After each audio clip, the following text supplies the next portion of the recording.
Pano ndi Panyasa Voice Box. Timabwera pano ndi Amalawi osiyanasiyana amakhala ndi zinthu zolankhula zokhudzana ndi ndale kayendetsedwe ka dziko komanso kutsatira bwino kwa malamulo kuno kwathu ku Malawi.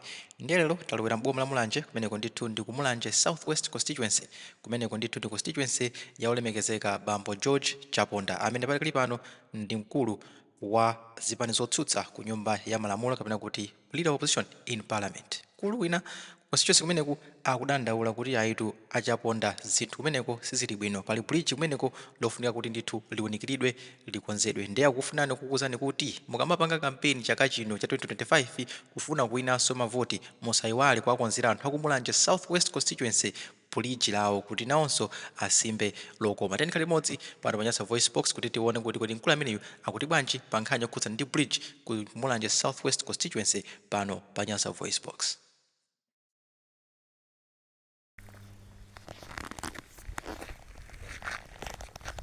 Akuluakulu mwaswera bwanji masana kuno kumene ndili kuno mwayiona bridge kuchokera kuja kuzafika ili mu constituency ya Chaponda, George Chaponda amene no ali leader of opposition ku parliament.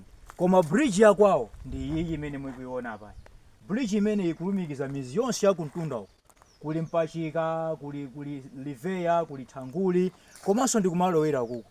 Koma munthu uyo ndi member of parliament, koma bridge ya kwawo nditi kodi ndi imene iyi. Ndeti mafuna tipemphe unena kuti mukakhala ku parliament ndikumayimirira musamayimirire mimba zanu, koma muziyimiriranso chani kodi, muziyimirira anthu akudera lanu.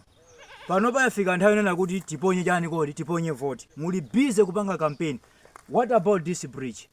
Ndimafuna ndikupempheni inu a George Chaponda amene muli leader of opposition ku parliament, kunena kuti mukamapanga campaign mukamalonjeza bridge iyi muitani kodi muikumbukire, or otherwise simupeza vote. Chifukwa musamangokhala member of parliament nkumakhutisa mimba zanu pamene ka bridge konena kuti kakhoza kutha mwina 3 million, kuti mutuluse 3 million mukonze bridge iyi. Anthu anazikonzerawo ka bridge ndi kuponda endi munthu sungayende apapa ukhoza kutani kodi, ukhoza kugwa. Look this bridge. Ndeti mapempha kunena kuti Achaponda, if you found this clip, try to pull up your socks. If you want the votes kunena zoti muwinenso mukonze bridge, or else simuvoteredwa. Zikomo kwambiri.